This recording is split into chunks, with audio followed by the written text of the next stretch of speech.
जय जिनेन्द्र शाह। सब्जेक्ट है कर्म, कर्मफल और कर्मफल परिणाम। इसके पहले का जो वीडियो बना था उसके अंदर कोई टेक्निकल प्रॉब्लम आने की वजह से वह वीडियो अधूरा रह गया, मेरी बात भी अधूरी रह गई। वहीं से हम शुरुआत करते हैं।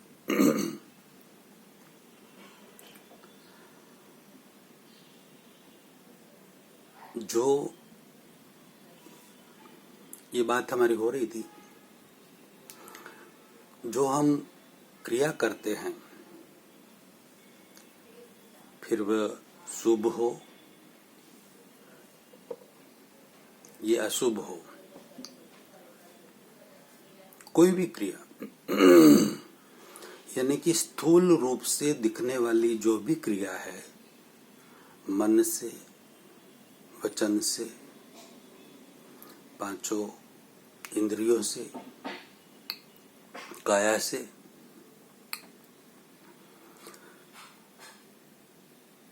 स्थूल रूप की क्रिया बोल रहा हूं मैं।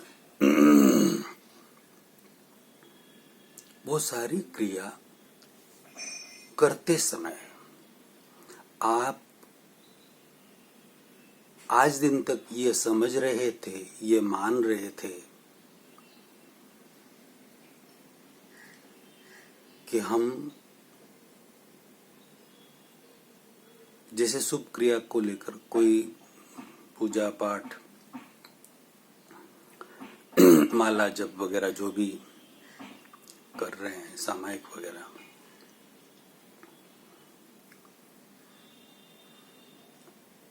तो उसके पीछे आपके भाव थे कि भाई ये जो हम क्रिया कर रहे हैं, ये इसका फल हमें अगले भाव में मिलेगा। ये आपके भाव थे, हैं, अभी भी।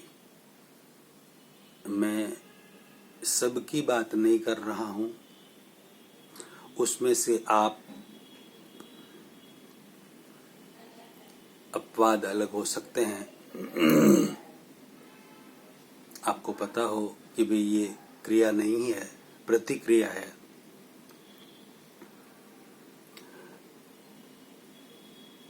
मगर लगभग श्रावक श्राविका, साधु साध्वी, हमारे सारे चारित्रात्मा हैं।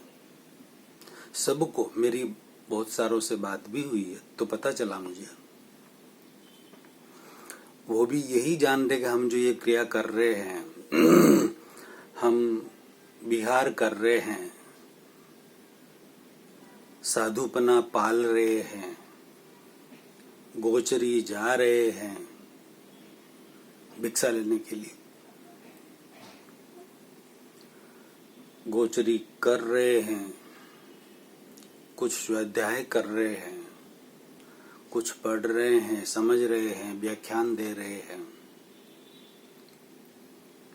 या वो जो भी स्थूल रूप से दिखने वाली जितनी भी क्रिया है वो जो कर रहे हैं, साधु साध्वी या श्रावक श्राविका कोई भी, फिर जैन धर्म के हो, सनातन धर्म के, किसी भी धर्म के हो, शैव धर्म के हो, वैष्णव धर्म के हो, पुष्टि मार्गी और कोई भी जो भी क्रिया कर रहे हैं, सब सनातन धर्म के, सब साधु साध्वी भी, सब संत महंत, योगी, त्यागी, तपस्वी, सब लगभग हो, लगभग बोल रहा हूं मैं, लगभग यही मान रहे हैं कि जो वो क्रिया कर रहे हैं उसका फल, स्थूल क्रिया, दोबारा रिपीट कर रहा हूं मैं, उसका फल हमें अगले भव में मिलेगा। अब ये व्यवहार सत्य है, रियलिटी है, मतलब व्यवहार की रियलिटी है। दिख रहा है लोगों को क्रिया कर रहे हैं, धार्मिक क्रिया कर रहे हैं, उसका पुण्य उसका पुण्य उनको आगे मिलेगा। सब यही मान रहे हैं। अब निश्चय नए के हिसाब से रियलिटी कुछ और है। कुछ बातें पहले के वीडियो में हो चुकी है, कुछ उसमें इस वीडियो में भी रिपीट हो रही है। उसकी आप चिंता मत करना कि ये रिपीट क्यों हो रही है। रिपीट इसलिए हो रही है कि ये जो बातें आप सुन रहे हैं शायद आप अपने जीवन में पहली बार सुन रहे हैं। शायद लगा रहा हूं मैं, 100% नहीं बोल रहा हूं, पहली बार सुन रहे हैं, इसलिए दोबारा सुन लेंगे थोड़ी बात शॉर्ट में तो कोई दिक्कत नहीं। वो बातें आपके दिल में घर कर जाएगी, समझ में आ जाएगी, तो आगे का रास्ता आसान हो जाएगा।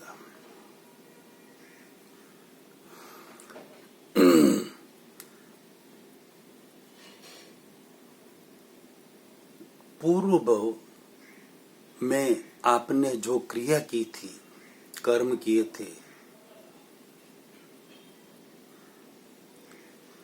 उसकी इस भव में जो आप क्रिया को क्रिया बोल रहे हो ना, वो क्रिया नहीं है, वो प्रतिक्रिया है। कर्म पूर्व में जो किए थे ना, उसका फल है ये।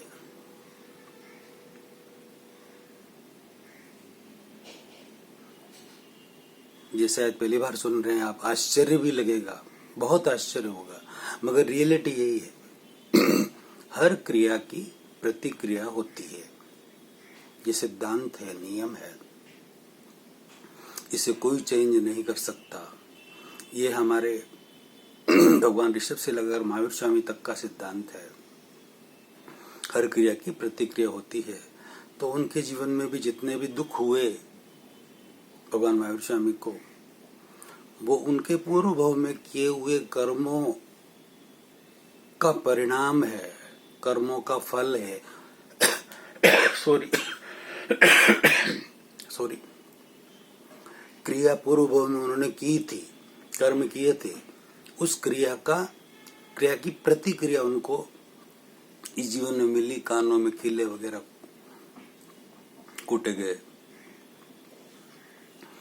उसी तरह से आदिनाथ भगवान को भी 13 महीना और कुछ दिन तक भूखा रहना पड़ा। उसी को व्रसी तप कहते हैं आज दिन तक। उनकी क्रिया का, कर्म का फल भगवान ऋषभ देव जी को मिला। कर्म का उदय है और फल मिला। क्रिया की थी, उसका उनको उसकी प्रतिक्रिया हुई। इसी तरह से हमारे जैन धर्म के अंदर भी, सनातन धर्म के सारे फिरकों के अंदर भी, सारे अलग अलग सनातन धर्म में जितने भी अलग अलग धर्म संप्रदाय है, उन सब के अंदर भी वेदों में, उपनिषदों में, महाभारत में, रामायण में, गीता में बहुत सारे ऐसे उदाहरण है कि इस जीव ने इसके पूर्व भव में ये क्रिया की थी, उसका फल उसे ये मिला। ऐसे अनेकों अनेक उदाहरण आपने आज दिन तक सुने होंगे, व्याख्यानों में, कथाओं में, भागवत सप्ताहों में सुने होंगे।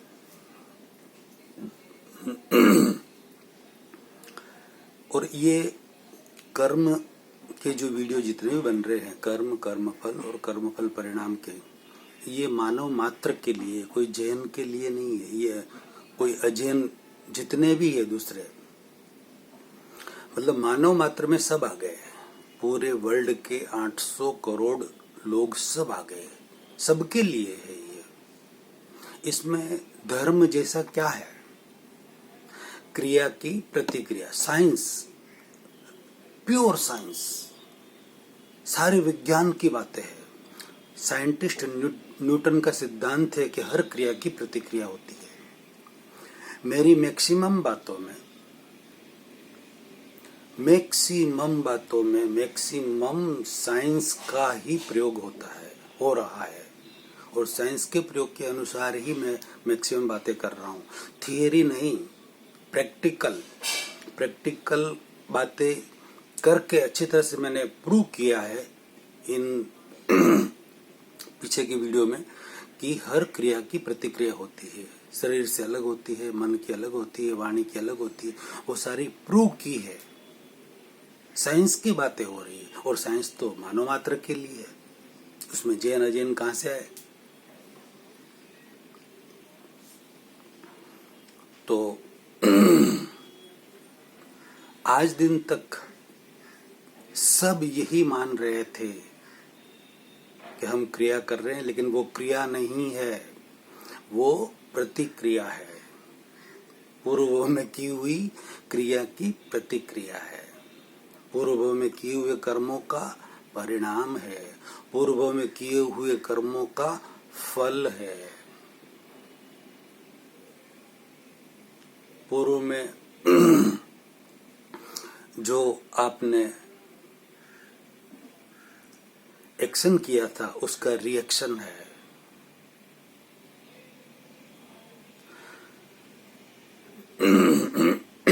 सॉरी। अब ये बात अच्छी तरह से आपको समझ में आ गई होगी कि हम अभी जो क्रिया कर रहे हैं, स्थूल रूप में दिखती हुई क्रिया,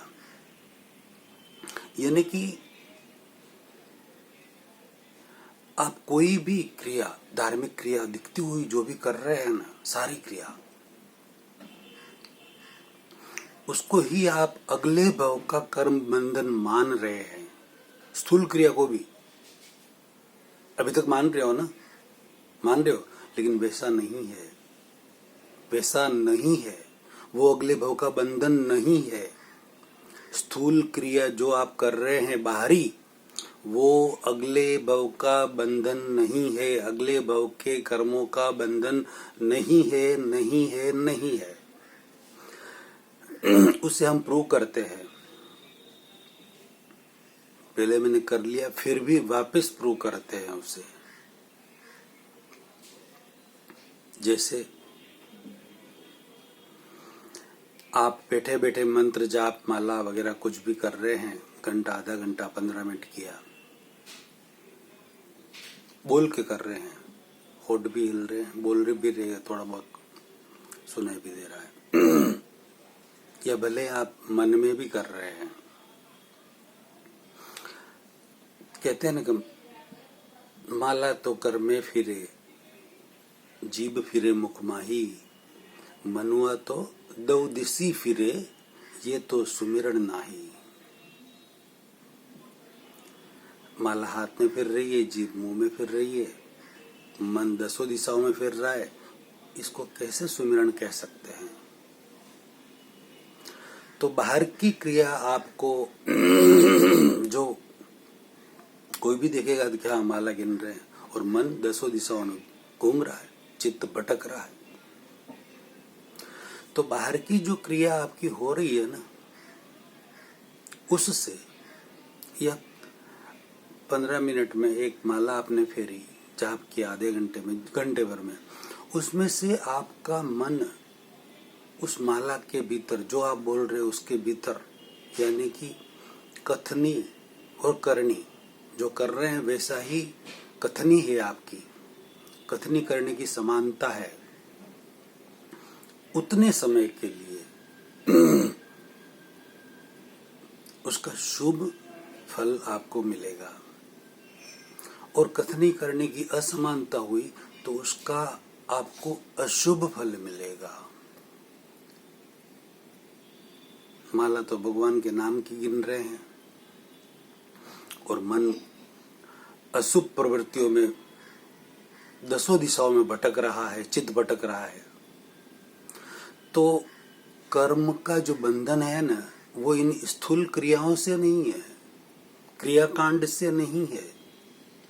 वो स्थूल सारी क्रियाएं प्रतिक्रिया है पूर्व की। ये बात दोबारा रिपीट कर रहा हूं मैं, दोबारा नहीं, 10वीं बार रिपीट कर रहा हूं। जो भी स्थूल क्रिया हो रही वो सारी प्रतिक्रिया है, सारी की सारी। और वो क्रिया करते समय आपके अंदर जो भाव है, 10-15 मिनट, आधा घंटा, घंटा, जो भी आपने क्रिया की, तो उसके भीतर उस समय के अंदर आपके अंदर भाव क्या है, आपका चित्त कहाँ कहाँ भटक रहा है, और जहां जहां यदि शुभ में है तो शुभ का बंध होगा, और अशुभ में है तो अशुभ का बंध होगा, 100% होगा। अगले भाव का बंधन आपके भावों से है।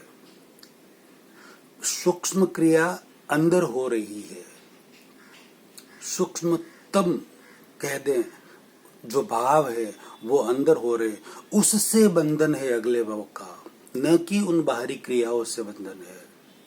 ये समझना पड़ेगा अच्छी तरह से, तब जाके हम